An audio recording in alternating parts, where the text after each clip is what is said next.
Black Star Network is here. Hold no punches. I'm real revolutionary right now. Support this man, Black Media. He makes sure that our stories are told. Thank you for being the voice of Black America, Roland. Stay black. I love y'all. All momentum we have now, we have to keep this going. The video looks phenomenal. See, there's a difference between Black Star Network and black-owned media and something like CNN. You can't be black-owned media and be scared. It's time to be smart. Bring your eyeballs home. You dig?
Today is Friday, March 31st, 2023. Coming up on Roland Martin Unfiltered, streaming live on the Black Star Network. The countdown to the perp walk has begun. Donald Trump faces, according to CNN, 34 fraud-related charges as the New York grand jury indicted him on charges connected to hush money.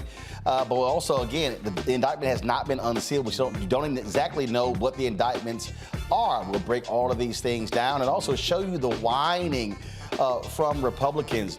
And wait until we show you Stephen from Django Unchained. I mean, Jason Whitlock on Tucker Carlson, just really with his complaining.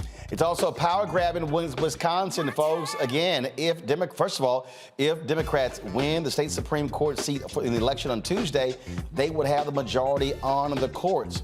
Black vote is going to be critical. We'll talk to a group that's on the ground trying to turn out black voters. Also, folks, on today's show, a FAMU graduate becomes Vanderbilt University's neurosurgery residency program's first black woman resident in 148 years. We'll talk with her right here on the show. Plus, Vice President Kamala Harris has been in Africa on a historic mission to strengthen democracy. We'll show you her stop in Zambia and what she had to say when they asked her about Trump's indictment. That and more. It's time to bring the funk on Roland Martin Unfiltered on the Black Star Network. Let's go. He's got it. Whatever the miss, he's on it. Whatever it is, he's got the scoop, the fact, the find. And when it breaks, he's right on time and it's rolling. Best believe he's knowing. Putting it down from sports to news to politics. With entertainment just for kicks, he's rolling.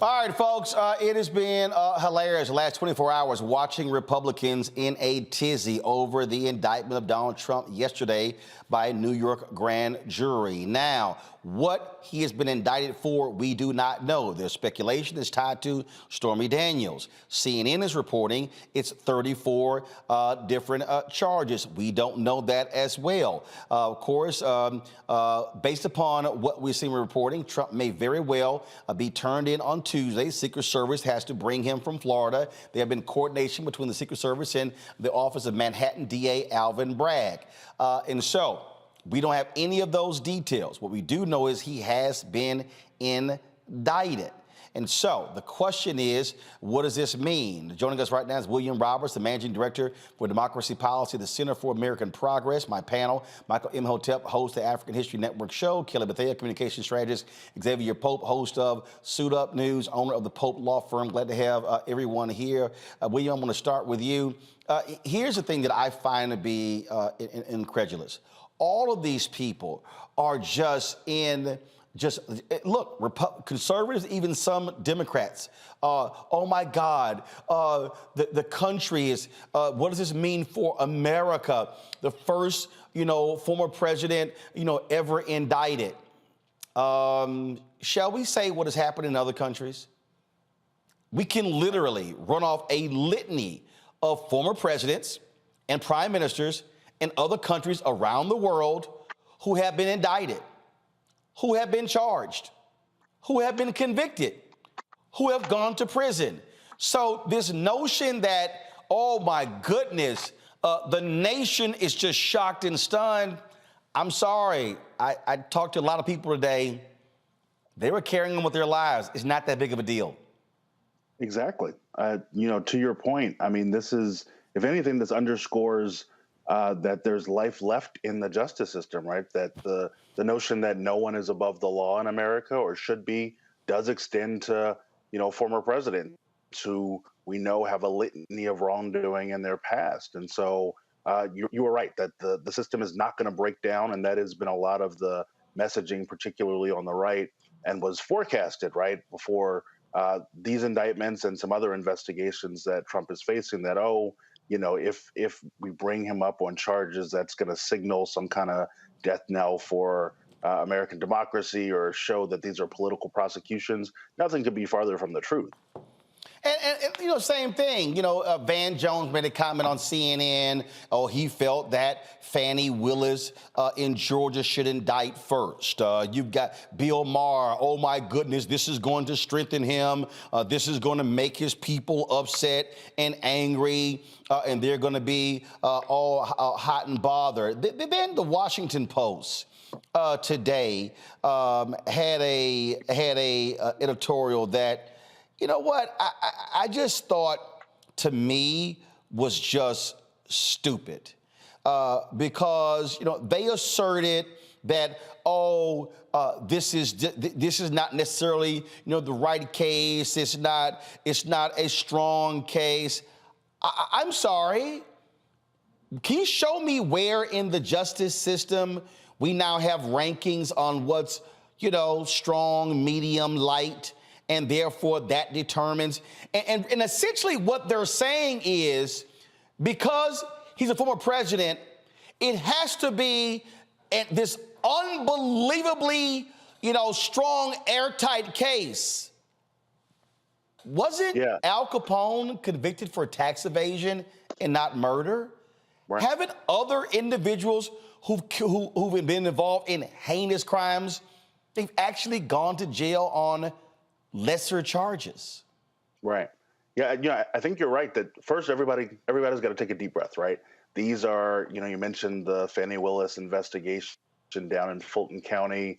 That's an independent, prosecutorial investigation into other charges, right? Stemming and other allegations and activities stemming from Trump's efforts to overturn the election, right? And the famous Brad Raffensperger, find me 11,780 votes call.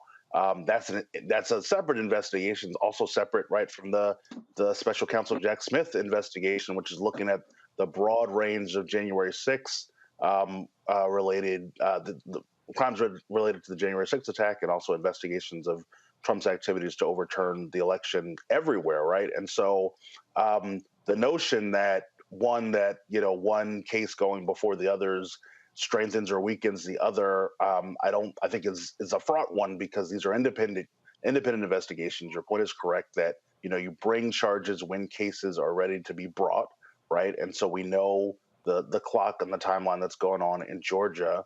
But, it is, again, it's a simple notion, but like the fact that no one is above the law has to mean something. And for so long, I think we've been used to Donald Trump getting away with, the saying the quiet part out loud and doing misdeeds in front of our face without seeing him, get accountability. And so I think that the justice system is moving the way it's supposed to be moving. Folks have got to take a deep breath, see what happens, as you said, with these up to 34 counts that are going to be unveiled on Tuesday. And this case is going to take its course in New York, just like the other ones are. Like, here's the headline of the Washington Post. Go to my iPad. The Trump indictment is a poor test case for prosecuting a former president. Test case? What the hell? And then they go on to say in here, first of all, again, the Washington Post is assuming they know why he's been indicted. And I kept saying this here. All these people who were going off, this was a misdemeanor, now being raised to a felony. No one knows why he's been indicted. It could be tied to the case that Letitia James brought against him, corruption, tax evasion. We have no idea. But again, going through this here. They go, falsifying records in this way is usually a misdemeanor in New York, but it was done to cover up another crime. It could turn into a felony. The idea here is that the hush money payment constituted an improper political donation because it benefited Mr. Trump so close to the election. And then they go on and on and on. And then they talk about the strategy is novel. Well, let's keep in mind, John Edwards, United States Senator, went to trial for hush money. This ain't new. Okay, it's not new. And then you go on here and they're complaining about breaches of campaign finance law, undermines democracy and deserves to be taken seriously. Yet the potential, this is what I need you to, yet the potential downsides of indicting Mr. Trump ought to be taken seriously too. What the hell is the downside? He either shows he's innocent or they find him guilty beyond a reasonable doubt. Here's the projecting that I'm bothered with. This could split the country. Already split. Just check the last 6 presidential elections. And this is just grave because, it's flimsy and another prosecutor down the road could do the same thing against Biden or some other Democrat. Well, if a Democrat broke the law, then you should pay the penalty. That's why it's called, above the Supreme Court, the sign says equal justice under law. Exactly right. One should not prejudge what's in there, right? We will find out more this week. But what we know is that in New York, an independent prosecutor found enough evidence to be able to bring to a grand jury made up of regular citizens who decided that there was enough to bring an indictment, right? Yep. And that's how our justice system works. That's how it works against any citizen of this country, and a former president is no different. And it sets, you're correct, the exact opposite and more dangerous precedent, right? We know through the years of Donald Trump and the investigations that have gone on about the way the Department of Justice sees and doesn't see bringing cases against presidents, and that's a whole nother sort of can of worms. But this notion, right, that there is some kind of mysticism in the office of the president or in the person of a former president who may have committed a crime has to be dispelled. Yep. We have a system of laws, and Donald Trump is not above them. And that's why this last paragraph, public perception and political strategy shouldn't dissuade a district attorney from bringing a solid case, but neither should they persuade him to bring a shaky one. This prosecution needs to be airtight, otherwise it's not worth continuing. The Washington Post editorial board, folks, has no idea what the indictment is, has no idea what the evidence is, so how in the hell can you call something shaky and you don't even know what it is? William, we certainly appreciate it. Thanks for joining us. Thanks for having me. All right, gotta go to a break. We come back, we'll chat with my panel. Also, the media reaction. Do y'all I know I don't watch them as well, but I've been seeing the clips. If y'all want to see Comedy Central on Fox News, we're gonna show you some of the clips. These people have been absolutely losing their minds. Oh my goodness. The tears have been hilarious. That's next on Roland Martin Unfiltered on the Black Star Network.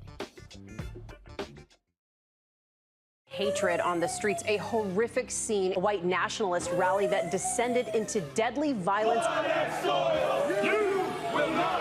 White people are losing their damn minds. As an angry pro-Trump mob storms the U.S. Capitol, we've seen shooting. We're about to see the rise of what I call white minority resistance.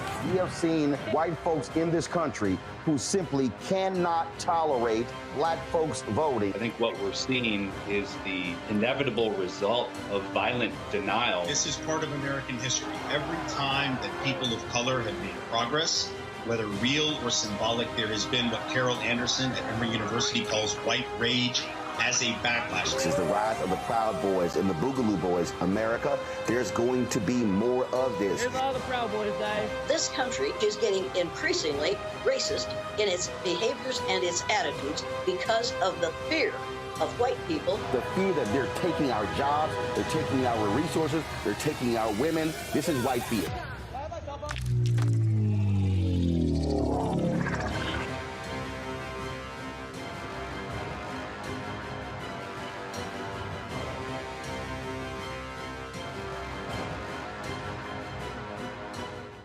A lot of these corporations or people that are running stuff push black people if they're doing a certain thing. What that does is it creates a butterfly effect of any young kid who, you know, wants to leave any situation they're in, and the only people they see are people that are doing this. So I gotta be a gangster, I gotta shoot, I gotta sell, I gotta do this in order to do it.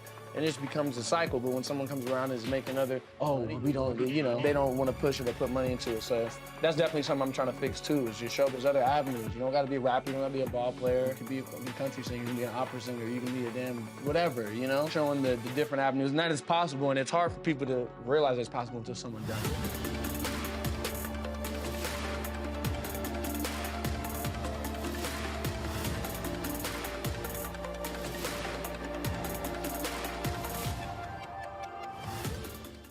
I'm Deion Cole, and you're watching Roland Martin Unfiltered. Stay woke.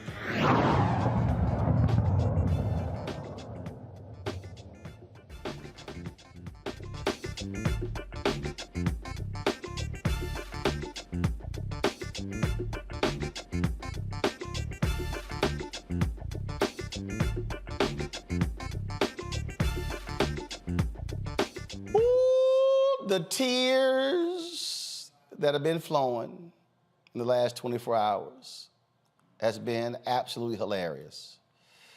Here's Dan Bongino on Fox News. He is just beside himself, the former Secret Service agent turned crazed nut right-winger. Listen to Dan. Hijack your show, but listen, you may have just handed Donald Trump the indictment. The indictment along with probably the greatest Freudian slip ever. You handed him an indictment while handing him the nomination. At the same time, you may have just, I don't know. I mean, I don't want to get out ahead of my skis. There's a lot of time here.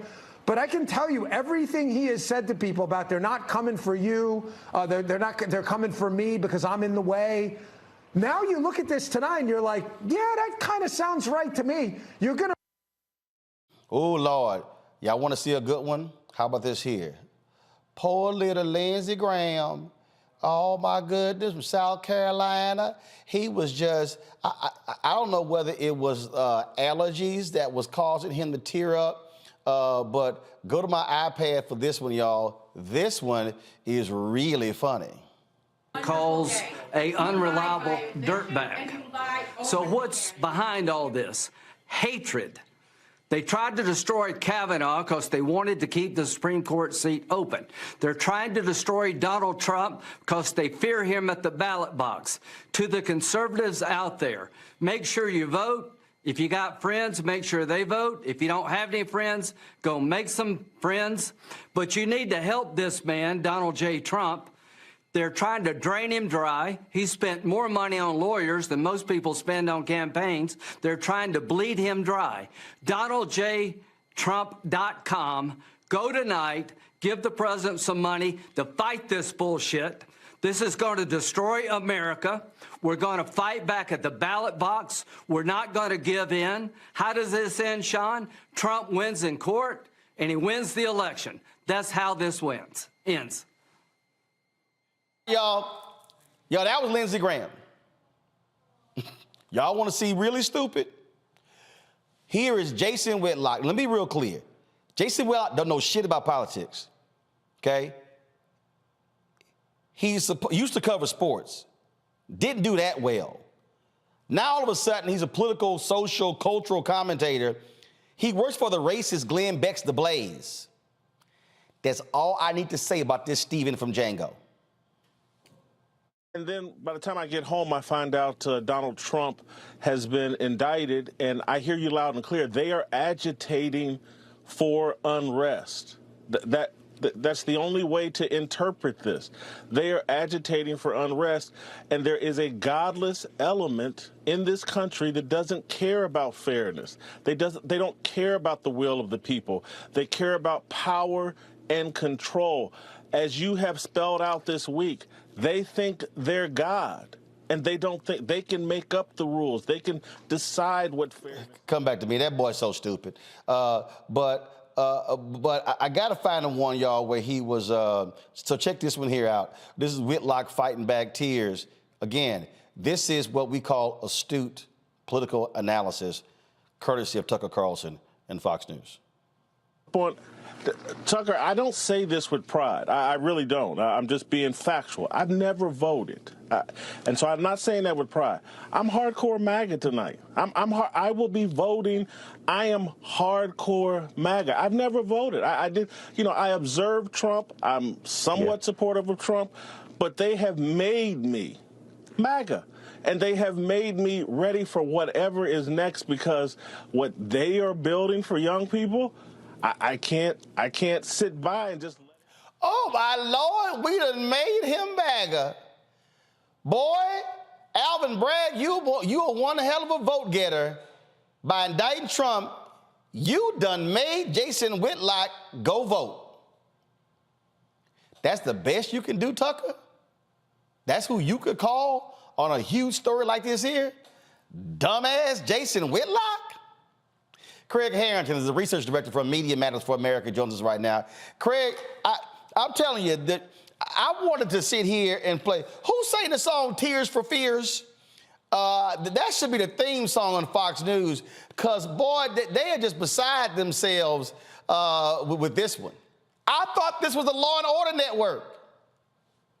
Yeah, we have a joke at Media Matters regarding how Trump will often tell the sir stories where someone comes up to him with tears in their eyes and they say, "Mr. Trump, sir, something, something," babbling. But last night on Fox, several of their hosts and commentators quite literally were struggling to fight back tears. And on at least one occasion, a guest actually admitted that they had cried earlier in the day, dealing with the news of Donald Trump's 5:30 p.m. Reported indictment. It was legitimately very funny to watch the network collapse really in real time. Well, and they're just going crazy now. I mean, listen to nutcase Laura Ingraham, okay, now trying to equate a DA indicting Trump with election interference.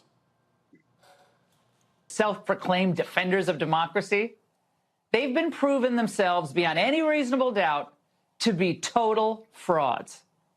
In fact, they've proven themselves to be the ultimate election meddlers, pursuing a specious criminal case against former President Trump for one reason and one reason only, because they're worried that he might win again. Now, when Biden claimed that he was... Craig, didn't he lose last time? Yeah, he lost last time without the publicity drag of being publicly indicted. There are lots of people in the right who are claiming, and lots of mainstream journalists who are also claiming, that the indictment is likely going to help Trump in the nomination fight in the Republican Party. But there was good polling from Quinnipiac just, I think, 2 days ago that said that the majority of the public did not want to vote for a president who was facing indictment.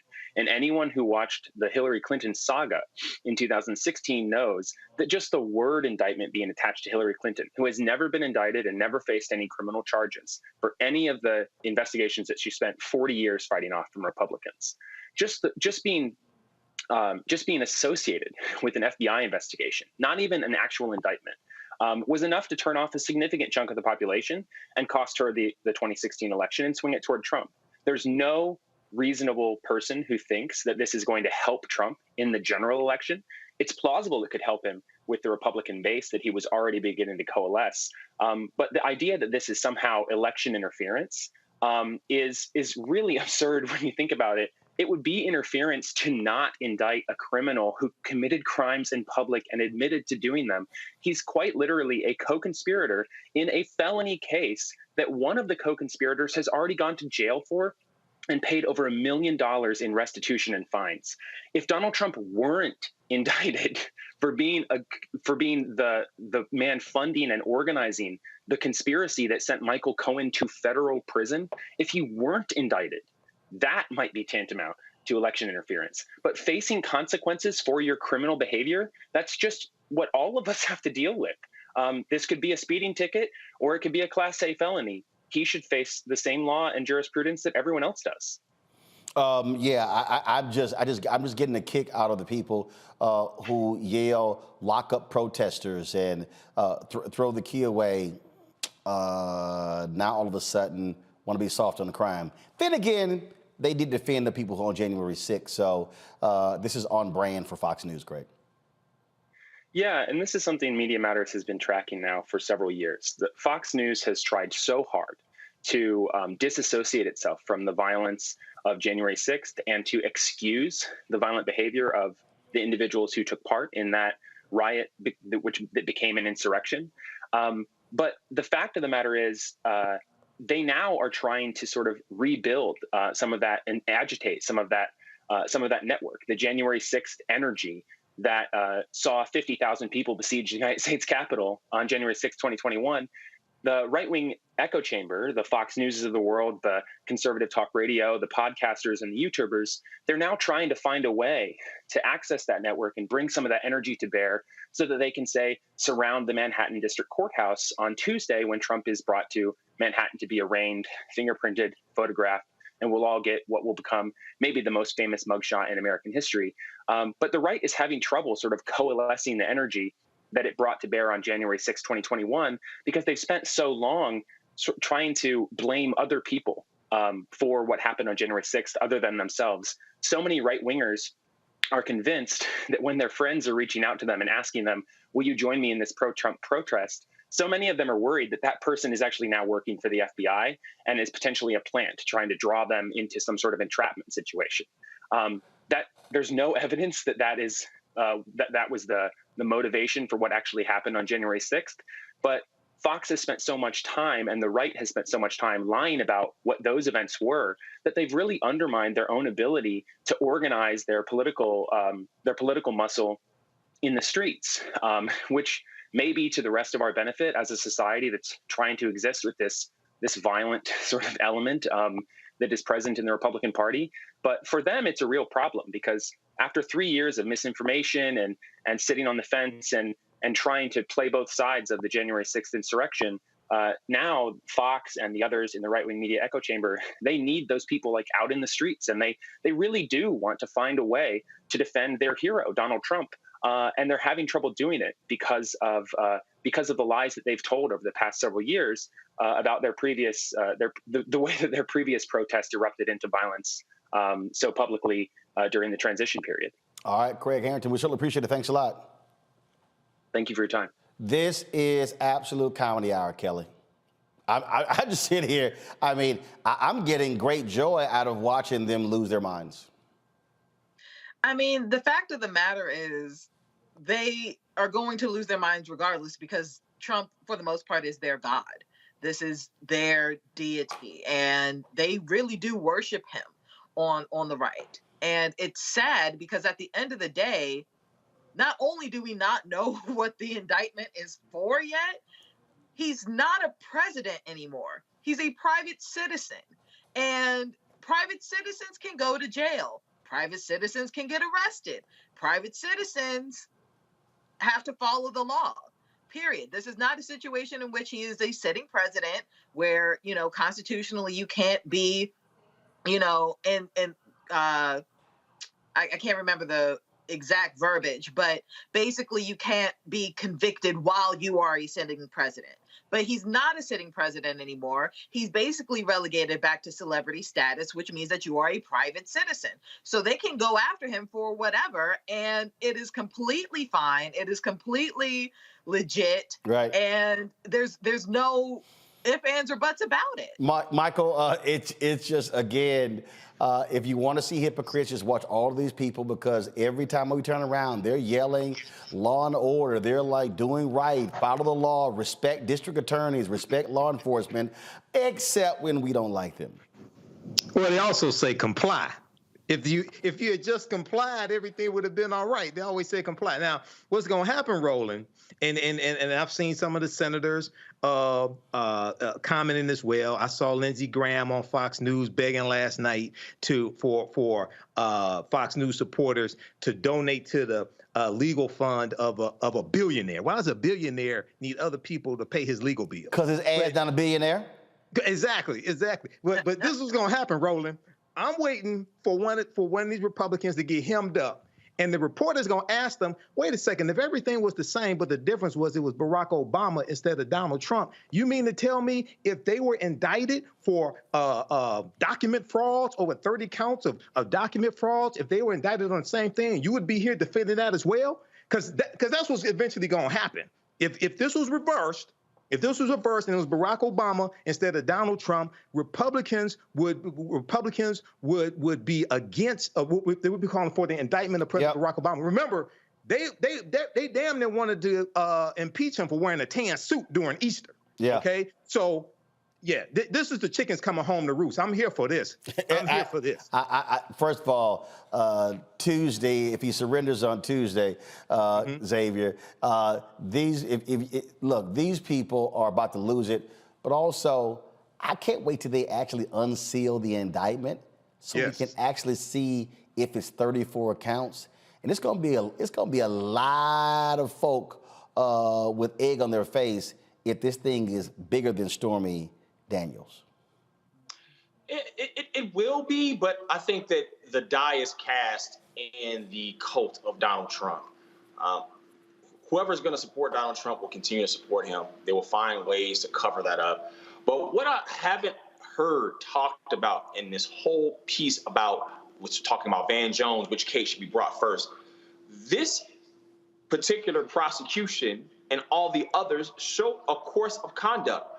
Donald Trump was willing to violate finance laws, was willing to hush payments to win an election, showed he should have been in that place in the first place, and then goes along and then attends to what happened in Georgia in terms of trying to push to keep himself as president, and then eventually the insurrection that he potentially fomented. And so this course of conduct. So to say that this is a small thing when all the actions he's taken has shown, this is why you hold individuals like Donald Trump accountable, because they do become worse. They do show their true character. Like Jay-Z said, you was who you was before you got here. And Donald Trump showed he was who he was before he became president of the United States of America. And so we're going to just see more of this come along. And of course they're going to be upset. This is their God. They worship at his feet. This is the whole replacement theory politics they continue to press forward,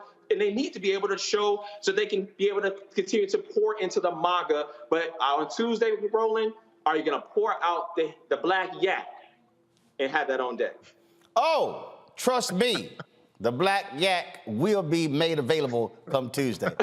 Hold tight 1 second. We come back. We're going to talk to one of the exonerated 5. Remember when Donald Trump wanted them to get the death penalty?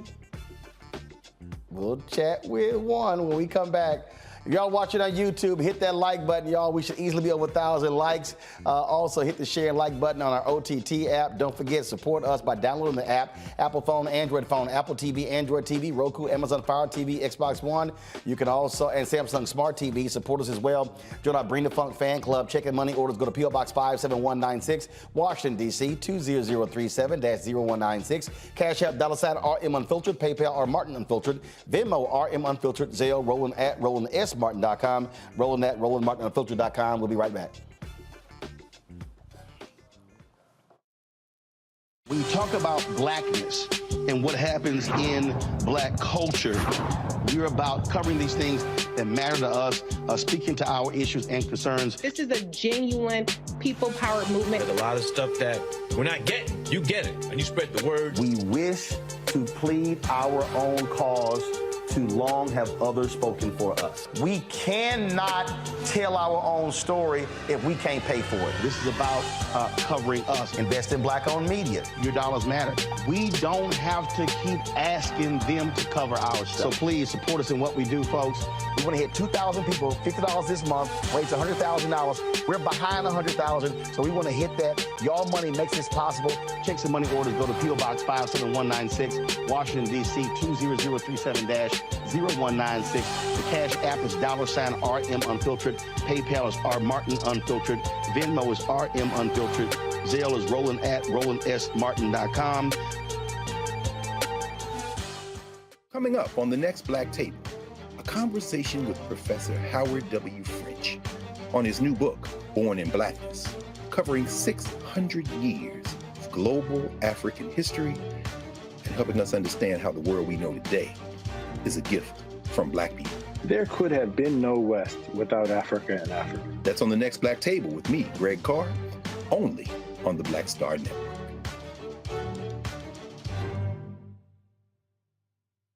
Pull up a chair, take your seat at the Black Table with me, Dr. Greg Carr, here on the Black Star Network.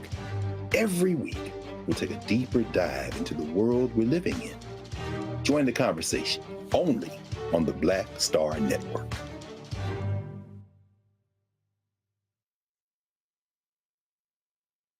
I'm Deborah Owens, America's Wealth Coach, and my new show, Get Wealthy, focuses on the things that your financial advisor and bank isn't telling you, but you absolutely need to know. So watch Get Wealthy on the Black Star Network.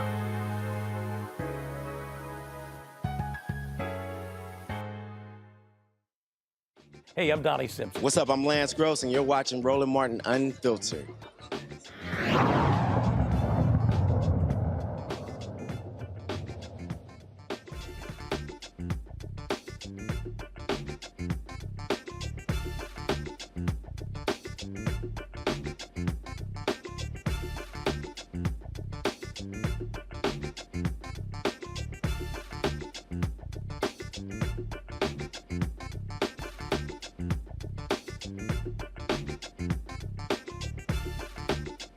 All right, y'all, 1989, Central Park 5 were arrested. Donald Trump took a full-page ad out saying these folks should get the death penalty. Well, now they're called the exonerated 5, and Yusef Salaam says, karma, ain't that something? He joins us right now from Harlem, New York. Yusef, glad to have you on the show. I take it, Yusef, when that perp walk happens, he likely will not be in handcuffs, but when he has to get fingerprinted and take that mug shot, you're going to be sitting here saying, ain't that grand? Hey, listen, times like this, here we are 34 years later, almost 34 years later when we think about it. This ad that was ran in New York City's newspapers really was calling for our deaths. And I think that the intimidation tactics that we've heard about as it relates to Donald Trump sending out signals to Alvin Bragg, or to people to do something to Alvin Bragg, is really tragic, because the criminal justice system is there in order to ensure that justice is for all and not for some. But the way that it's wielded is that we've never received justice. And I'm talking about we as a people. In fact, I call it the criminal system of injustice, because it is alive and sick. It is operating exactly as it was designed in the minds of the people that created it. But at the same time, maybe, perhaps, as our good Dr. Martin Luther King Jr. said, the arc of the moral universe.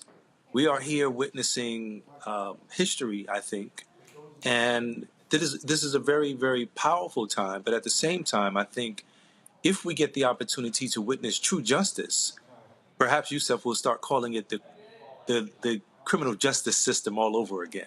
Well, and the thing that, again, looking at all of his supporters, boy, they didn't have all that compassion for y'all. No, they didn't. As a matter of fact, after Donald Trump ran this ad in New York City's newspapers, bring back the death penalty, bring back our police, this essentially put a bounty on our heads. And what happened as a result of this was folks like Pat Buchanan wrote in the papers a little while after that, well, why don't we just take the eldest one, Corey Wise, and hang him from a tree? This is the environment that we were living in back in 1989. This is the environment that we were not supposed to survive from. Had we survived prison, prison was supposed to be a death sentence for us. But had we survived prison, we were supposed to receive a social death from all involved, all of the whole population of America, in fact. Anywhere we went, we were supposed to be run out of there. And the beautiful thing about it now is that all of those lived experiences, everything that we have grown through, or everything that we have gone through, we have actually grown through in order to be able to show up at this very moment in time. Well, it is just, again, amazing to watch all of this unfold. And I really do hope Fannie Willis down in Georgia drops an indictment against him as well, because the lesson should be, don't matter how much money you got, don't matter if you used to sit in the Oval Office. You do wrong, the justice system shall deal with you. Absolutely, absolutely. And, you know, the thing about it, too, and I love the fact that Alvin Bragg has gotten the opportunity to be the person who kickstarts this, right? You know, those of us who have had justice elude us, we have been so close to the pain. In fact, we have been in pain. Our families have been in pain. And the truth of the matter is that we need to now have seats at the table.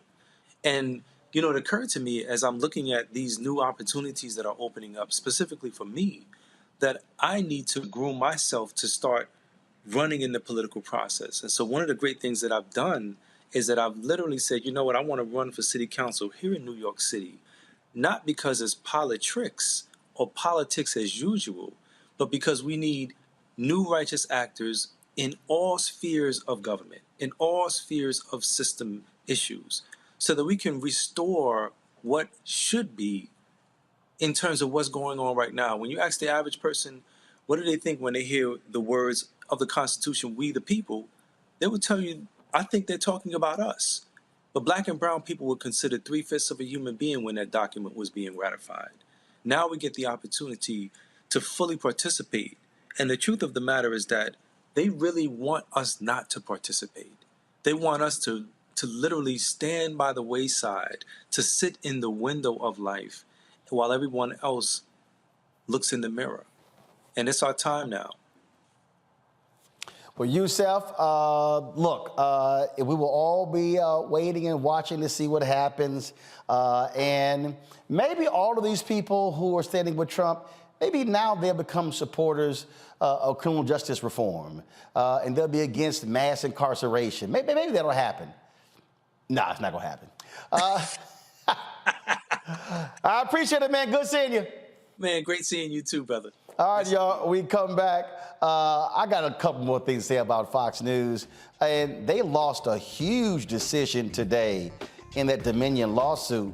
Oh, I can't wait for that trial to start next month.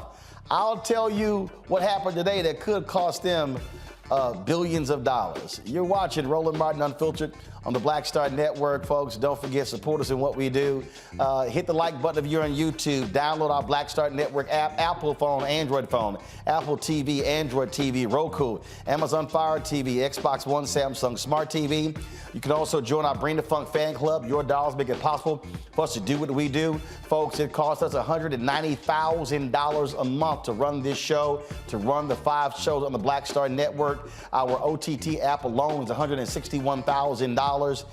Folks, look, the money is real. You say this is what you want, but look, we have to pay for it. So your support, trust me, matters. And so send check-in money orders to P.O. Box 57196, Washington, D.C. 20037-0196. Cash App, $RM Unfiltered. PayPal is R Martin Unfiltered. Venmo is RM Unfiltered. Zelle, Roland RolandSMartin.com, RolandUnfiltered.com.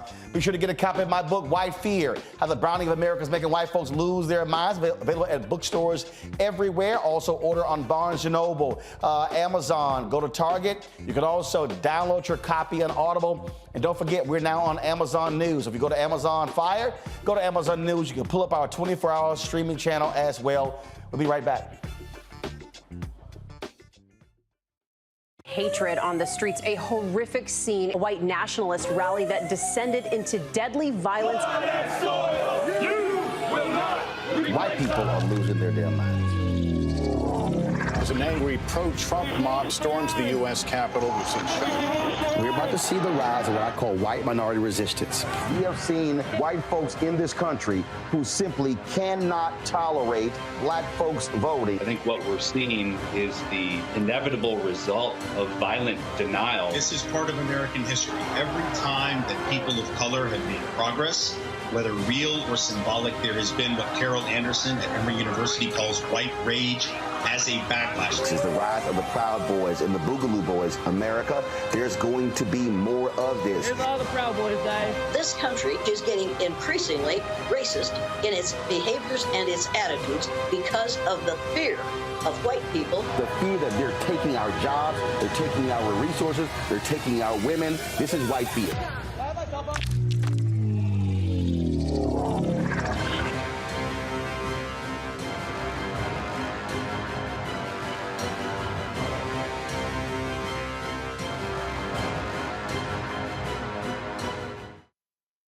On the next A Balanced Life with me, Dr. Jackie, re-entry anxiety. A lot of us are having trouble transitioning in this post-pandemic society and don't even realize it. We are literally stuck between two worlds, in purgatory. How to get out of purgatory and regain your footing and balance. What emotions they're feeling and being able to label them, because as soon as you label an emotion, it's easier to self-regulate. It's easier to manage that emotion. On the next A Balanced Life on Black Star Network.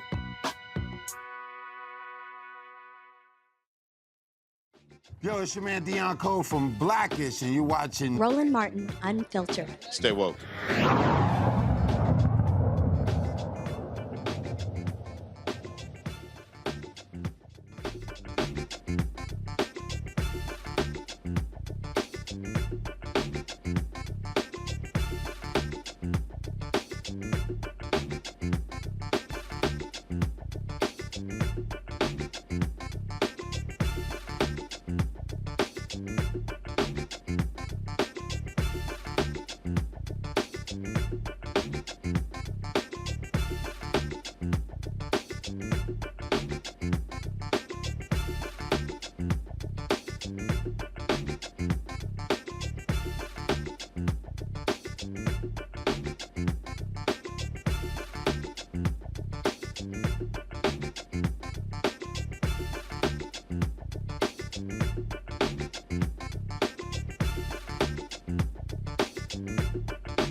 All right, so you know Fox News is getting sued by Dominion because they allowed folks to come on their air and lie, and their host lied. The executives knew they were lying, and they try to claim it's the First Amendment. Well, guess what? They got their asses handed to them today in a Delaware court where the judge just went off on them. Xavier, check this out. The judge said, quote, "The evidence developed in this civil proceeding demonstrates that is all caps, bold-faced, crystal clear that none of the statements relating to Dominion about the 2020 election are true." The judge wrote this in his 81-page ruling. He is allowing this, and then he said, "The court finds, as a matter of law, that the statements are either fact or mixed opinion. The statements were capable of being proven true, and in fact, the evidence that would prove the statements was discussed many times but never presented. This story says he also knocked Fox's neutral reporting claim, finding, quote, the evidence does not support that FNN conducted good faith, disinterested reporting. FNN's failure to reveal extensive contradicting evidence from the public sphere and Dominion itself indicates its reporting was not disinterested. Xavier, this is huge because Dominion is suing them for $1.6 billion. They have uncovered evidence where Suzanne Scott, the CEO of Fox News, literally said, stop the fact checkers from fact checking Trump's claims because our audience is getting upset. It's bad for business. How about lying being bad for business? And you know what's going to be bad for business? Getting smacked with $1 billion judgment. And in fact, the judge purposely did not limit the damages when this thing goes to trial next month. This could be a huge, huge blow to Fox News. And I'll be pouring out some black yak for that one too. Yeah, pour it out. And F around and find out is undefeated, Roland. I think that it's so interesting that the New York Times versus Sullivan case and being central in terms of protection of journalism and free speech and being able to report on matters, Fox News turning it completely on its head and being openly defamatory for profit and admitting that they were being defamatory for profit to please an audience, to feed them lies, and admit and openly having records to this. This will eventually lead to uncovering more evidence about how terrible Fox News has been. If anything, this presents the opportunity for Dominion to move for summary judgment in its favor against Fox News. Don't necessarily think that will happen per se, but this advances a very, very, very strong case against Fox News, puts them in a hell of a box, and they're in a hell of a trouble. I mean, Michael, to sit here and look at the stuff that Dominion has revealed, where their own hosts say they're lying. Right. They've got text messages. They've got emails. They've got them in their own words. They got Rupert Murdoch admitting under deposition, yeah, we weren't telling the truth. And they're trying to use the First Amendment as cover for lying? Nah, that ain't how this works. Yeah, this was all about ratings. They were afraid of losing Trump voters if they told the truth, and Trump voters will go somewhere else like OAN or some other medium. And it's even worse than that. What came out during the deposition is that they do have a fact-checking group, and they will go to the fact checkers to check claims that Trump and Trump acolytes were making, things like this, find out that they're false, but still put them on the air anyway. And that's documented as well.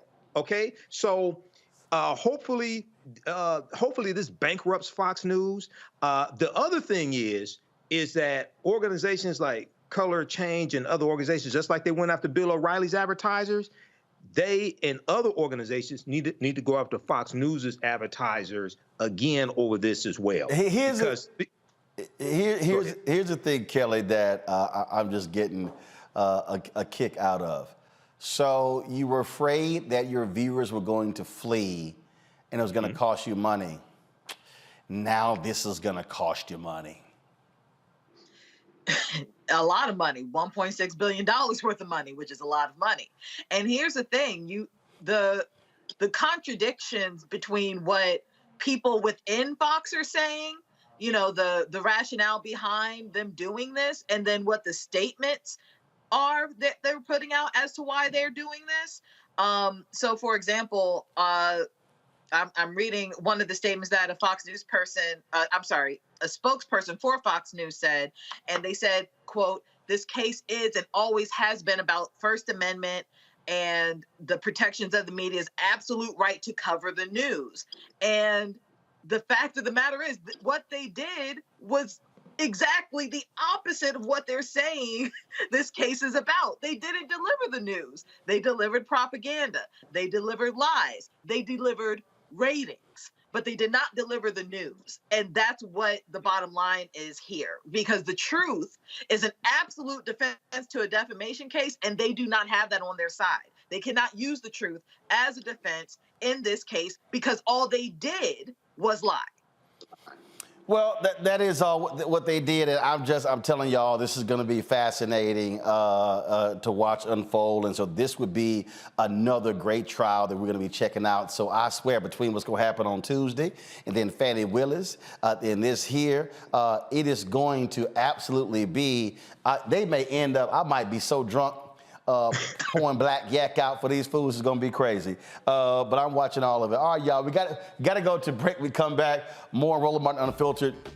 And we come back, y'all, and just for the hell of it, I gotta play y'all the other Steven from Django, Leo Terrell. I gotta show that fool with his red MAGA hat on Fox News. If y'all wanna see Stucco Stupid, I'm just gonna play it just to laugh at his ass. So, I mean, that's what, I ain't got no other reason to play it, but I just gotta go ahead and laugh at this fool. All right, y'all, we'll be back. Roland Martin Unfiltered on the Black Star Network.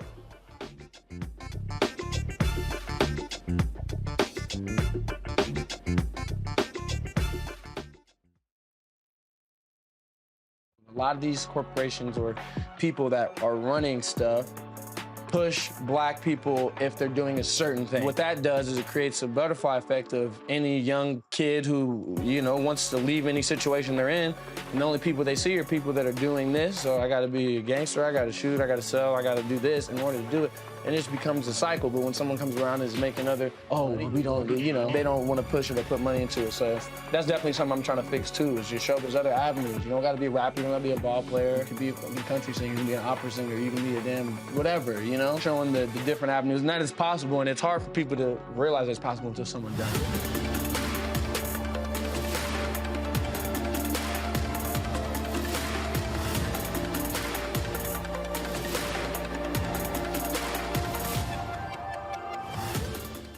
Coming up on the next Black Table, a conversation with Professor Howard W. French on his new book, Born in Blackness, covering 600 years of global African history and helping us understand how the world we know today is a gift from Black people.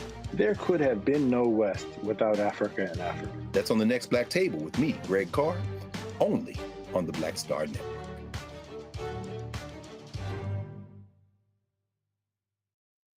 Hi, I'm BB Winans. Hey, I'm Donnie Simpson. What's up? I'm Lance Gross, and you're watching Roland Martin Unfiltered.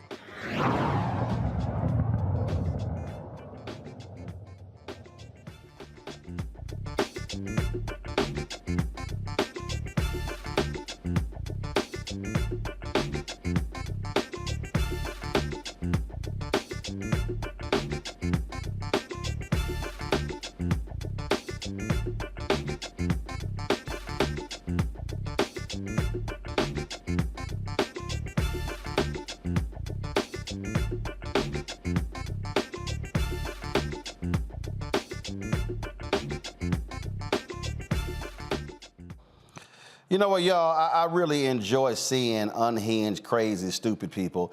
Leo Terrell supposedly is a respected civil rights lawyer, but I don't know what the hell they slipped this fool. If y'all seen him on Fox News, he wearing MAGA hat, he went just saying crazy stuff. This is this fool last night with Sean Hannity. I just gotta play it because he crazy. Watch this, y'all. I got news for you. Every ounce, every second of time I have, I'll donate. And I'll get news for you, Alvin Bragg. After we defeat this lawsuit, we're going to file a civil rights lawsuit against you for malicious prosecution. Leo, Larry, thank you both for being. I got news for you. Every ounce, every. You actually think you're going to file a civil law? Yo, that boy's so stupid. Lord, I don't understand these people. But again, I just want to show y'all, just before I go to my next story, if y'all really want to see dumb, just watch this here. This is from today on the 5. Listen to this. Alma mater. I have a new rule. The more elite the university and advanced that a graduate is, the dumber they are. the less likely I am to trust them. If you went to the Ivy League, prove to me that you have any common sense at all. You went Ivy League, right? Yes, and I sent one of my degrees back for a alma mater. Wow. I have a new... Wow. Yeah. She said you went to an Ivy League, and we know how dumb he is. I just had to go ahead and just play that. I just want y'all to understand, those people are loons, and that's why you see the nutcases that you see. And so let me go ahead and say this right here. So again, I love all these black people who say, all Roland Martin want us to do black people vote is Democrat. No, I actually want you to vote for black interest. And Tuesday in Wisconsin, black interests are on the ballot. Now, y'all here have heard me on this show talk a lot about the importance of the U.S. Supreme Court and state Supreme Courts as well. And so in Wisconsin, in the last 20 plus years, Republicans have had a death grip on that state.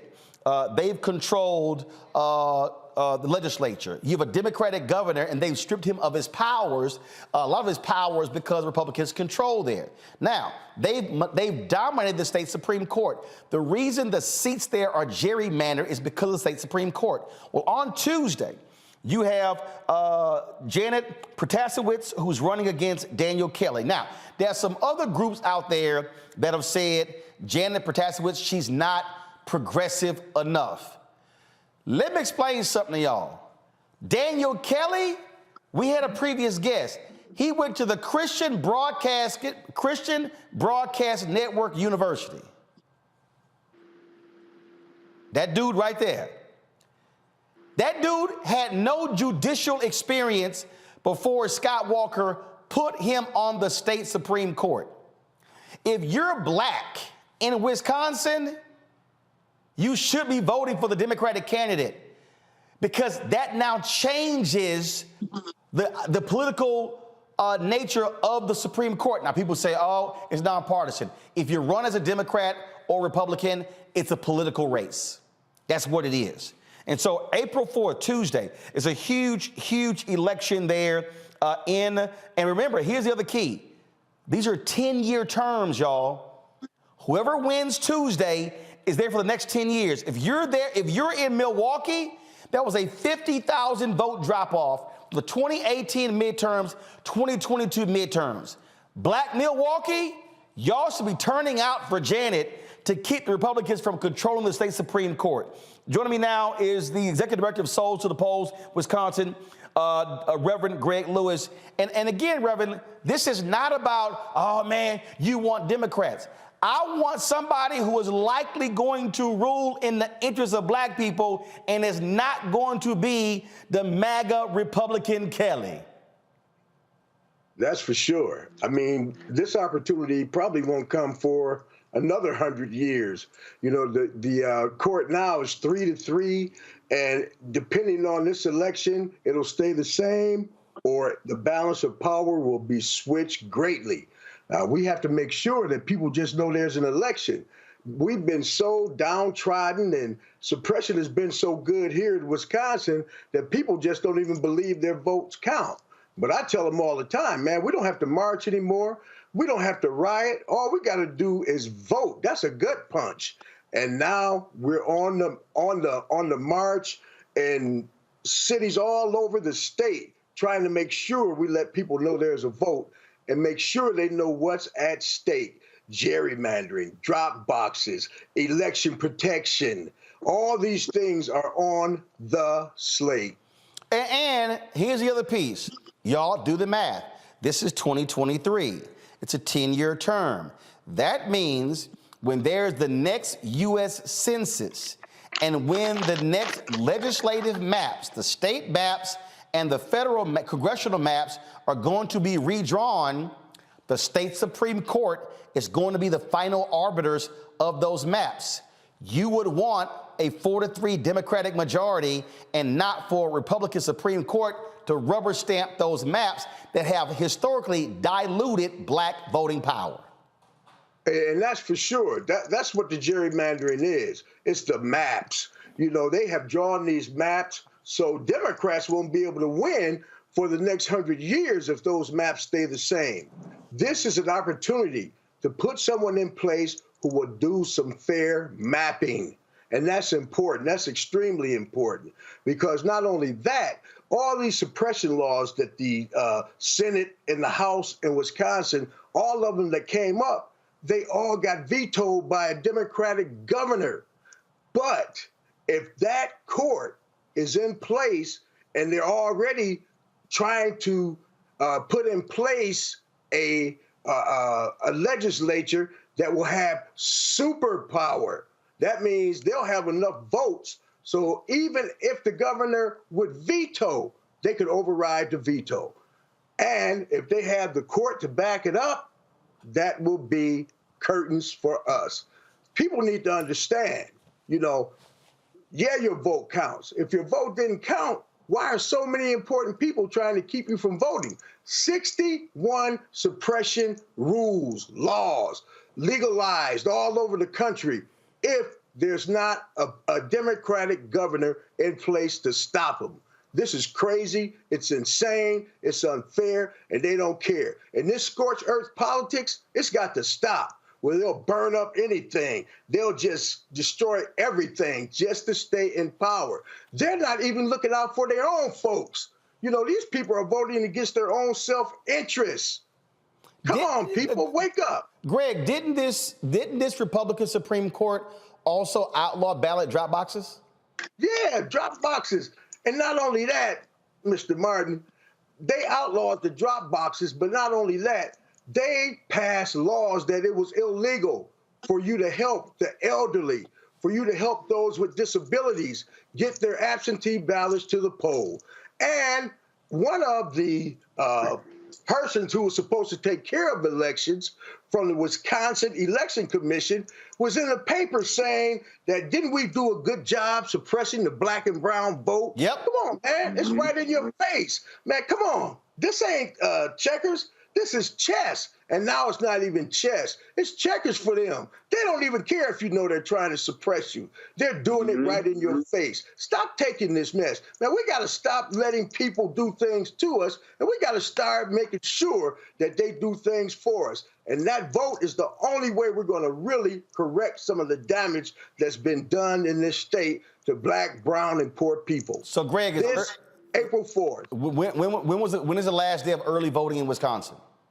It's going to be tomorrow, April 1st. So and the vote is April 4th, the last time you can vote. So if you're in Wisconsin, you can vote early. Tomorrow's the last day, and then it's Tuesday. So it's a matter of getting everybody out to vote tomorrow and the turnout Tuesday. That's what's critical. Greg, we appreciate the work that y'all are doing there. Hopefully black folks there in Milwaukee are paying attention, listening. We're going to be pushing this out as well. We'll be pushing it out on social media because the reality is here. If black people in Milwaukee had turned out in November, there would be a black United States senator. Now, let me be clear, his campaign didn't do what the hell they were supposed to do, but the reality is he lost by 26,000 votes. 50,000 people in Milwaukee voted, 50,000 fewer voted in 2022 than they did in 2018. The state Supreme Court positions matter. So, Reverend Lewis, keep up the good work. Thank you, sir. You do the same. Thanks a lot. This is important, Michael, because we see what happened in Michigan, where you are.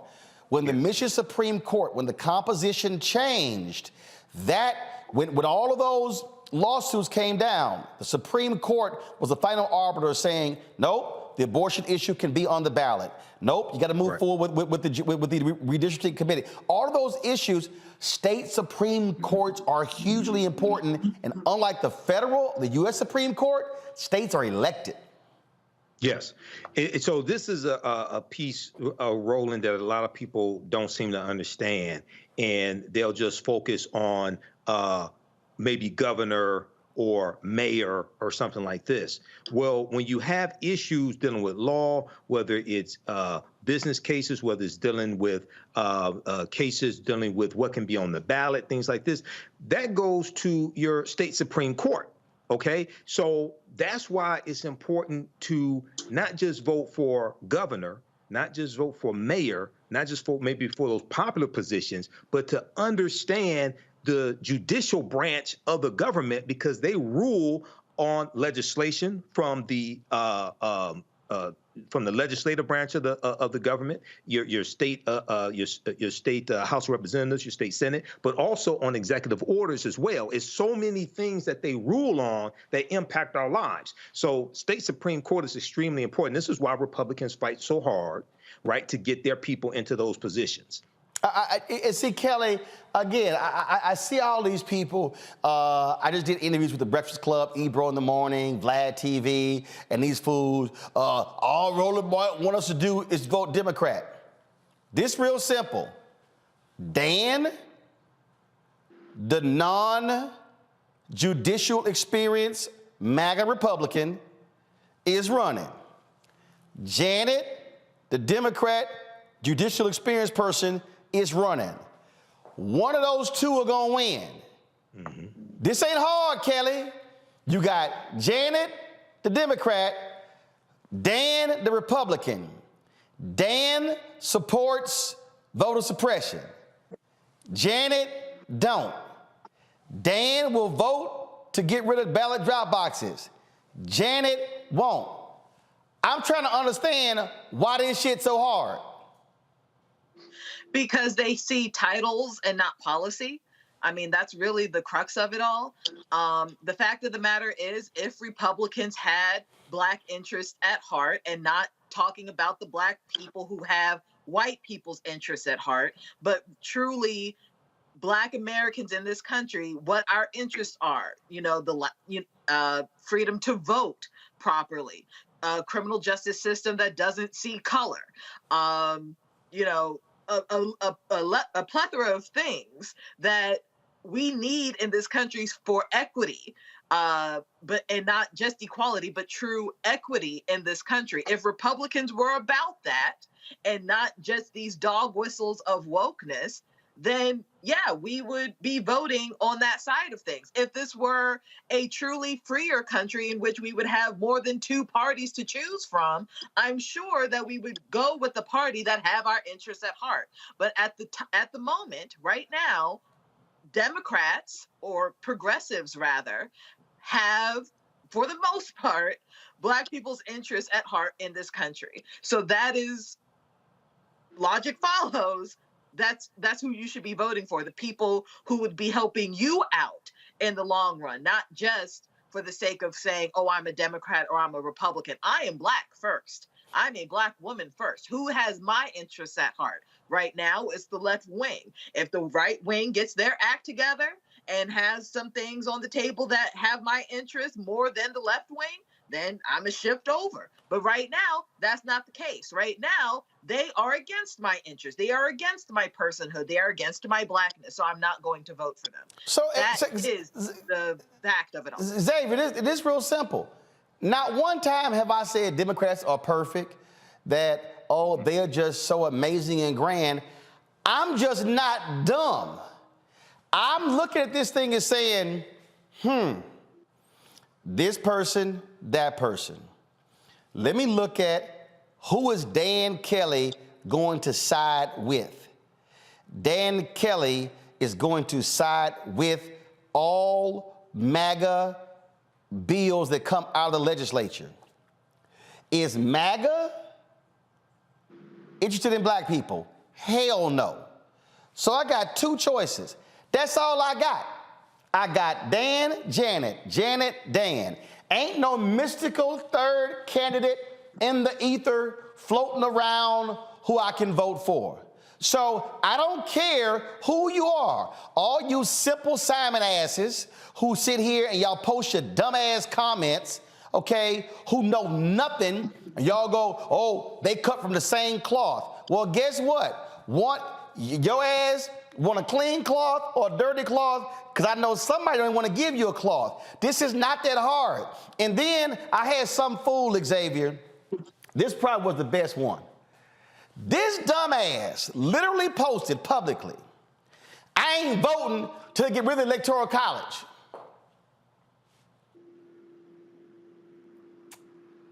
I replied, dumbass, you can't get rid of the Electoral College unless you vote for the people to do so. Because the Electoral College has to be gotten rid of by Congress, signed into law by the president. Then, because it's constitutional, it has to be ratified by the states, 2/3 of the states. So, dumbass, if you don't vote, you will never get rid of the Electoral College, because that's who votes on the Electoral College. They drive me crazy in not understanding politics. So in Wisconsin, whoever wins on Tuesday, if Dan wins, MAGA Republicans control the state Supreme Court. He's there for 10 years. If the Democrat Janet wins, Democrats control state Supreme Court for the next 10 years. Oh, by the way, when Democrats control the North Carolina Supreme Court, they ruled against voter ID. They ruled against racial gerrymandering. But because a lot of us didn't vote, who now has a 4-3 majority on the Supreme Court? North Carolina? Republicans. This ain't hard, Xavier. Non-participatory politics is definitely a demonstration of ignorance of the process. And you started out this particular segment showing someone with an Ivy League education saying that having an Ivy League education makes someone stupid. And what that does is play to our modern society that now seems to elevate stupidity, seems to elevate a hot take over a genuine inquiry and curiosity, and how to actually unpack issues in a smart and intellectual way. This promotion of foolery. When you decide to not vote, you do vote. Whatever candidate wins in Wisconsin, if you did not vote, you essentially have cast a vote for that person. Whoever wins, I'm okay with it. And that's what your non-vote says. And this lesser of two evils thought process that many of us, African Americans, take is a nihilistic approach. You have to be civically engaged to be able to change the structure of your democracy. You cannot, as a Black person, just take whatever you're given. That's not how we got here, and that's not how we're going to get for future progress in this country. You cannot sit back and let things happen to you. The people that Roland has invited on this show are to inform you to become a informed voter, to become a more informed citizen. Take the information that you're given and do something constructive with it, not participate and just say whoever wins, okay, well, one of them is going to be bad anyway. That's a really ignorant and foolish and low vibrational way of thinking about participatory democracies. All right, folks, gotta go to a break. When we come back, Vice President Harris continues her tour of Africa. We'll tell you what happened in Tanzania. You're watching Roland Martin Unfiltered right here on the Black Star Network.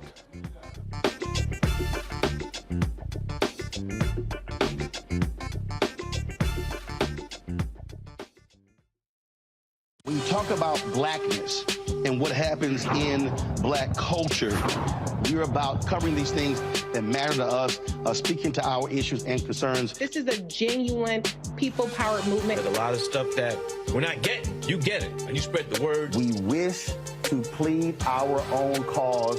Too long have others spoken for us. We cannot tell our own story if we can't pay for it. This is about covering us. Invest in Black-owned media. Your dollars matter. We don't have to keep asking them to cover our stuff. So please support us in what we do, folks. We want to hit 2,000 people, $50 this month, raise $100,000. We're behind 100,000, so we want to hit that. Y'all money makes this possible. Check some money orders. Go to P.O. Box 57196, Washington, D.C. 20037-0196. The Cash App is $RM Unfiltered. PayPal is R Martin Unfiltered. Venmo is RM Unfiltered. Zelle is RolandS.Martin.com. Pull up a chair, take your seat. The Black Tape with me, Dr. Greg Carr, here on the Black Star Network. Every week, we'll take a deeper dive into the world we're living in. Join the conversation only on the Black Star Network. What's up, y'all? I'm Will Packer. I'm Chrisette Michelle. Hi, I'm Chaley Rose, and you're watching Roland Martin Unfiltered.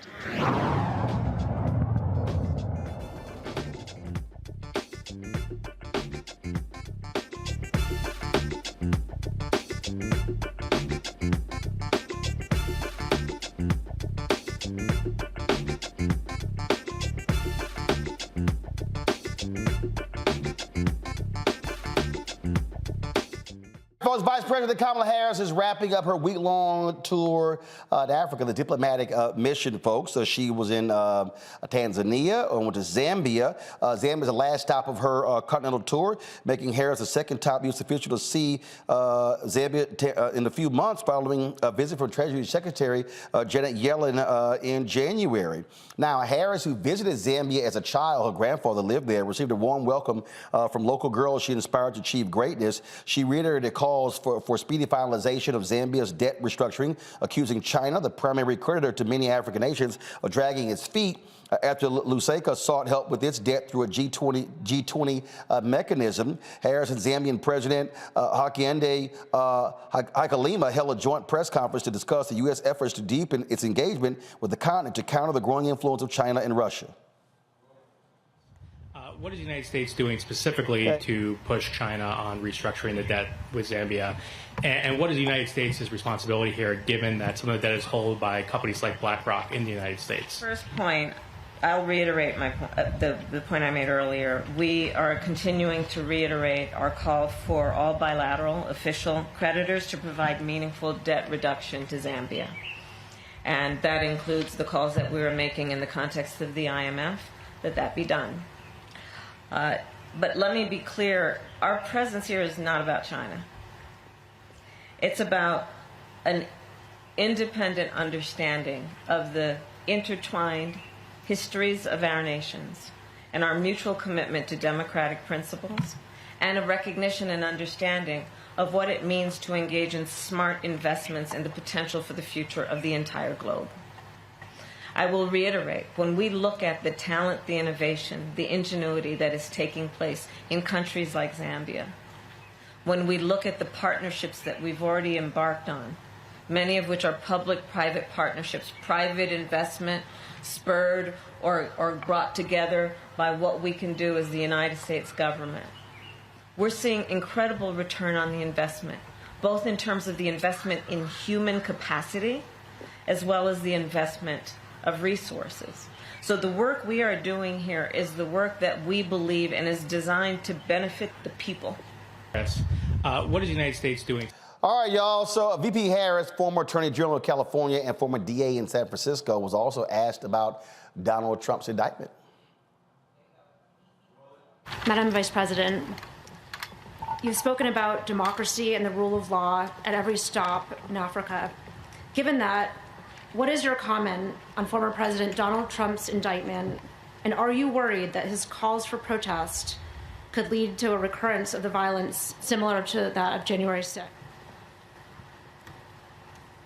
I am not going to comment on an ongoing criminal case as it relates to the former president. And for President Hichilema, what does Trump's indictment tell you about the example that the United States sets in terms of rule of law? Vice President, we have a scenario now when we fight against corruption, which is taking away resources from children and the sick.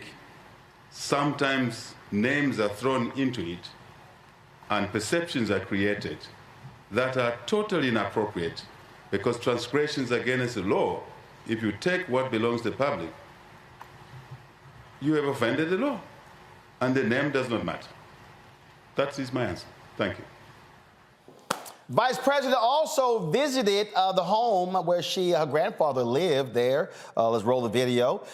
This, of course, she spent about a month there with her grandfather when he worked in the country when she was a child. She previously traveled, like I said, she previously traveled to Ghana and Tanzania, and so that was some of the time she took with her trip there. So pretty good tour. That's a photo there of her with her grandfather as a child, and so good. Great trip there for the Vice President. All right, y'all. Got to pay some bills when we come back. More Roland Martin Unfiltered, the Black Star Network. We'll talk with a young lady who is the first neurosurgeon resident at Vanderbilt. That's next in our Education Matters segment. Don't forget, download our app, Apple phone, Android phone, Apple TV, Android TV, Roku, Amazon Fire TV, Xbox One, Samsung Smart TV. Also, of course, watch us on Amazon News. If you go to Amazon Fire, click Amazon News, and you can check out our network right there. And also, If you have Alexa, you can say, Alexa, play news from Black Star Network. The audio will be playing as well. Don't forget, support us as well. Support us. Send your check and money orders. P.O. Box 57196, Washington, D.C., 20037-0196. Cash App, $ RM Unfiltered. PayPal, R Martin Unfiltered. Venmo is RM Unfiltered. Zelle, Roland at RolandSMartin.com. Roland at RolandMartinUnfiltered.com. Be sure to get a copy of my book, White Fear, How the Browning of America is Making White Folks Lose Their Minds.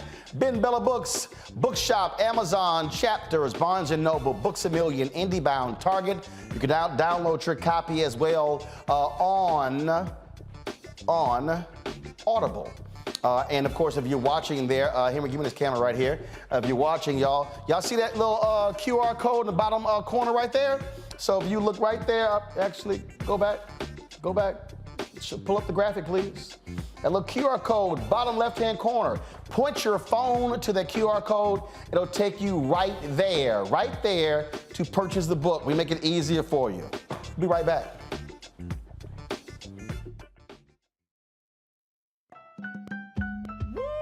We're all impacted by the culture, whether we know it or not. From politics to music and entertainment, it's a huge part of our lives, and we're going to talk about it every day right here on The Culture with me, Faraji Muhammad, only on the Black Star Network.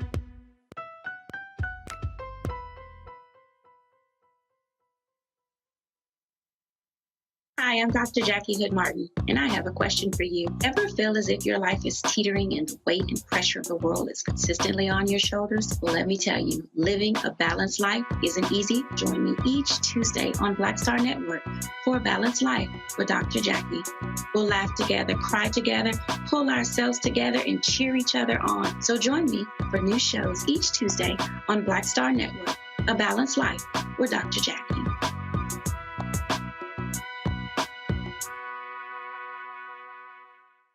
I'm Deborah Owens, America's Wealth Coach, and my new show, Get Wealthy, focuses on the things that your financial advisor and bank isn't telling you, but you absolutely need to know. So watch Get Wealthy on the Black Star Network.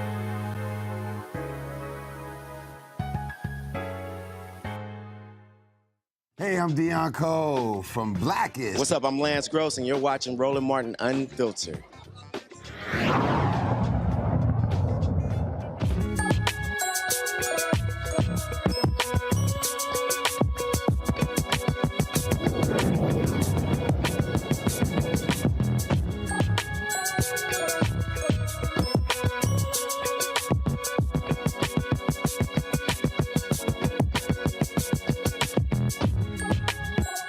A Florida A&M University graduate becomes the first neurosurgeon resident in Vanderbilt University program. She's the first black woman resident in 148 years. Of course, they opened in 1874. Joining us now is Tamaya Potter. She matched for a spot in the neurosurgery position at the university's medical center in Nashville. How you doing? I'm doing good. How are you? So it's not like it's a lot of us going to neurosurgeon anyway, but wow, the first one? Yes, thank you. So what were your, so was this your first choice? And when you found out you were the first one, did you know that before you applied? No, I didn't. It's one of those things to where you kind of think about it after the fact. You know, I knew that there weren't that many African-American people who did train at Vanderbilt, so I did have to ask my program director, but it was my first choice. Gotcha. And so the news is sort of spread, and so what has your life been like since? Very hectic. I do interviews almost every day. I'm on the news almost every day. But honestly, I love every minute of it because I know that more black and brown kids get to see someone like me and know that this dream is possible. All right, so how did you settle on neurosurgery? Well, my mom is a nurse, and so she's also a nurse educator, and I used to go around with her. And, you know, one of the things that I really liked was the brain. I liked the way people thought. I liked the way, you know, it helped people move. And so I decided that those were the patients that I wanted to take care of. Were you one of the folks growing up who's found Ben Carson as a mentor or somebody you looked up to? Yes, absolutely. Knowing that he was able to separate the first conjoined twins was absolutely amazing. Gotcha. And so, how many other? First of all, when you talk about where you go to Florida A&M, any other folks who were in your class who also chose to be neurosurgeons? No, it's just me. Wow, just you. Lonely existence. Yes. Questions from the panel. Kelly, you first. First and foremost, congratulations. I'm so excited for you. And, you know, HBCU love over here. Like, I'm incredibly proud. Have you, I know everything's really new and fresh for you, but have you thought about what you want to do within neurosurgery? I know there are niches even within that niche. What are you thinking about doing with this? Just tell us your thoughts and your plans. I'm definitely a spine type of girl. I really like spine procedures, spinal deformity. So I think that would be the subspecialty that I want to specialize in. Cool. Xavier. Well, congratulations to you for making history. And you are inspiring other young Black girls and young Black boys to follow your footsteps. So congratulations to you. Many blessings upon your path. My question to you, because I talk a lot about sports, what do you think about the future of brain science as relates to sports medicine? In terms of maybe diagnosing concussions sooner or more thoroughly, and also and some of the issues concerning how athletes can conduct themselves after finished playing when there are other injuries that could potentially be present. Do you see yourself having any interest in that area? Absolutely. So I know that there are a lot of technologies being made right now that can really see if patients can have a concussion on the field. I know football is one of the most, I would have to say that one of the most pressing sports where you do see a lot of concussions. And I know that there are a lot of technologies such as mouth guards or also in the helmets where they can look at the speed at which a player was hit and see if they're at risk for a concussion. So there are technologies out there that are willing to do that. For myself, definitely when it comes to spine and spinal trauma, I know there are a lot of sports where patients can have those issues. So I think there's definitely a role for that there. All right, Michael. All right, congratulations, Dr. Tamia Potter. So can you talk about why African-American female neurosurgeons, why there's such a lack of them? What's behind that, as well as African-American male neurosurgeons as well? Yeah, I think it's just a very large systemic issue. You have to think about the number of people going into medicine in general. The amount of people who are even applying neurosurgery as African-American people is such a low number because of the stigma that's around neurosurgery. Yes, it is a very competitive field. Yes, it requires a lot of sacrifice. But sometimes, even along my journey, it can be very discouraging. Not a lot of people pushing through that and going at almost at every step of the way. Tell you that you should have did something else, or you're not going to see your family because you decide to do neurosurgery. So I think there has to be more representation as well as more access to resources. So going to the high schools, going to the colleges, exposing neurosurgery to people at a younger age so they realize that this is possible. All right, thank you. And beyond neurosurgery, we still have a severe shortage of Black doctors in this country. Yes, absolutely. There is a definite severe shortage, and we have to do something about that. And you said your mother's a nurse, and what we're also seeing right now, with a lot of people retiring, there's a massive shortage of nurses in the United States. Yes, there is. And so let's say there's somebody out there who says, okay, that neurosurgery stuff is way too much. Nursing is a practical area, and again, with the number of available jobs, that actually is one of the growth areas in the medical profession. Yeah, it is. As long as you have nurse practitioners, physician assistants, registered nurses, LPNs, CNAs, there are so many different avenues that people can take to get into medicine that don't require you, becoming a doctor. And I think that the problem is that is not being exposed to people whenever they're in college or in high school, that these are actual career options. All right. So let's talk this here. So you're going from Florida A&M to Vanderbilt, HBCU to a PWI, but you also have the benefit where Vanderbilt is. You got Meharry, you got Fisk, You got other areas there in Tennessee State. So at least you got some good places to hang out. Yeah, I'm really excited. With the little time you will have. Yes, I'm just really excited to get back down to the South. Being in Cleveland, going to Case Medical School these last 5 years, I'm just so excited to be back in the South, to be around HBCUs. And that's one of the reasons why I chose Vanderbilt, is because they do have an alliance and a partnership with Meharry. And so I will be able to work with HBCU students and also try to get them to where they need to go. All right, then. Well, certainly congratulations on that. Good luck with it. And hopefully you won't have to deal with a lot of the crazies down there, because then again, you say, keep acting the fool, I might be the one operating on you. Right. All right. Thanks so much. I appreciate it. Thank you. I must say, when you talk about, that field, it is interesting. Again, just so few of us, which is also why Black medical schools are important. Now, Morgan State is actually starting one. Xavier is also starting one as well, Kelly.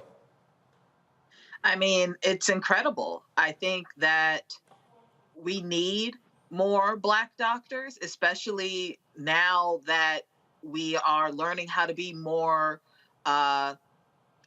proactive patients, right? So we have the stats out there that talk about how Black women aren't being listened to in medical spaces and as a patient.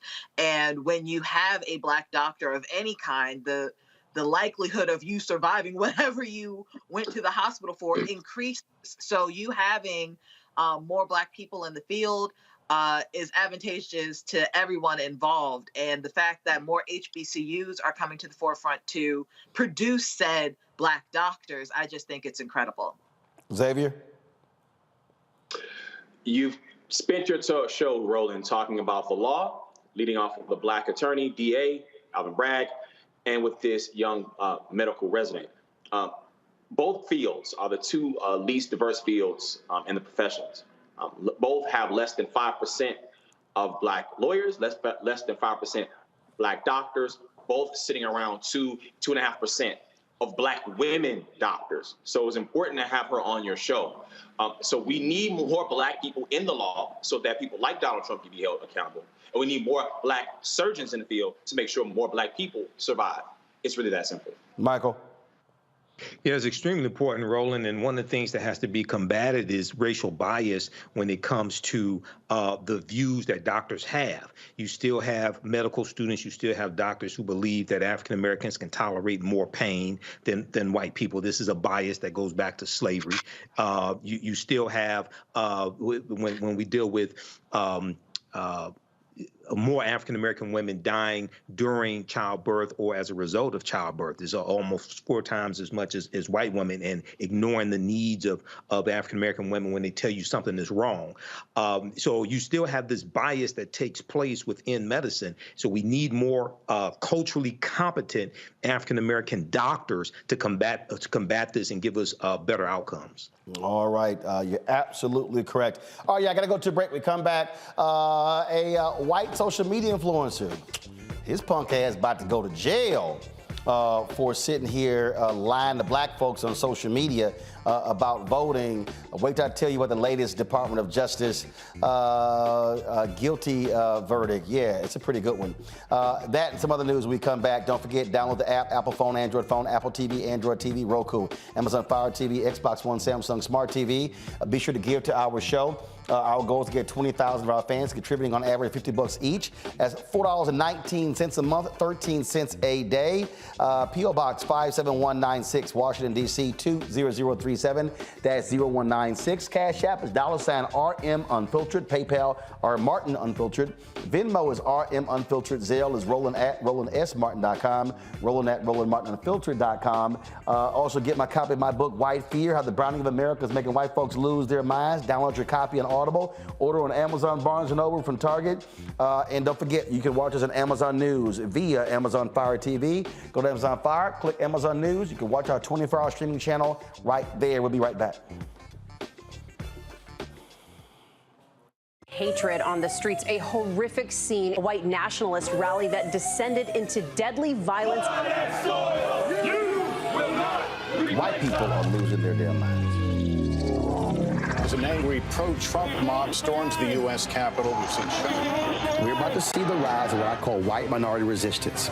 We have seen white folks in this country who simply cannot tolerate black folks voting. I think what we're seeing is the inevitable result of violent denial. This is part of American history. Every time that people of color have made progress, whether real or symbolic, there has been what Carol Anderson at Emory University calls white rage as a backlash. This is the rise of the Proud Boys and the Boogaloo Boys. America, there's going to be more of this. Here's all the Proud Boys, guys. This country is getting increasingly racist in its behaviors and its attitudes because of the fear of white people. The fear that they're taking our jobs, they're taking our resources, they're taking our women. This is white fear.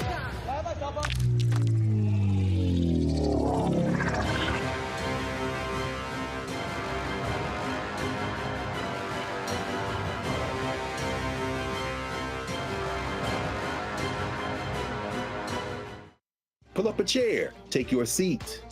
The Black Tape with me, Dr. Greg Carr, here on the Black Star Network. Every week, we'll take a deeper dive into the world we're living in. Join the conversation only on the Black Star Network.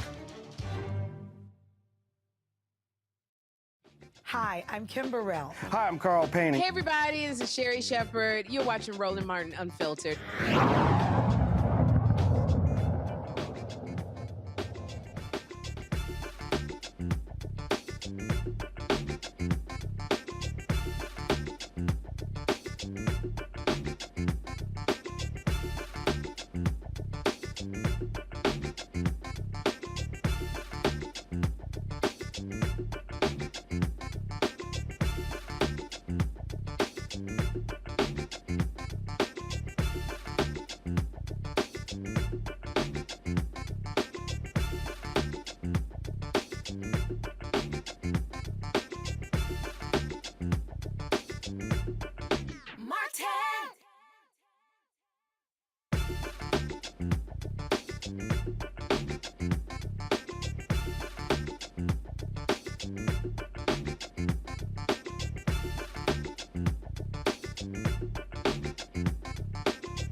All right, I keep telling y'all, leave black people alone. Well, this white social media cat, he done learned his lesson. Douglas Mackey, y'all, has been convicted, that's right, of election interference in the 2016 presidential election.